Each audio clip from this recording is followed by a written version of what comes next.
Okay, here's Fred with Crips and Site Installers. Another tip from a pro: how to hang icicle lights from gutter guard. As you can see here, we got gutter guard.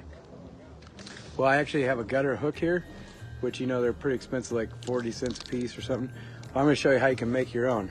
So I bought little hog ties. You can buy, I think the gutter hooks, I don't know, like 20, 30 bucks for a bag of them.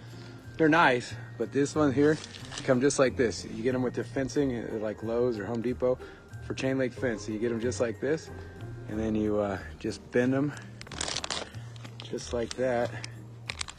As you can see, it's hard with only one hand. And then you go like that, and then you just stick it right in there, just like so. And then the big thing, this is the important thing, you wrap this so it doesn't blow out. There you go, and that's how you got icicles. See, we're doing this house right up above us. This whole house we're doing with icicles, so it looks real nice. That's your tip from a pro. It'll save you about 20, 30 bucks. DIY gutter hooks.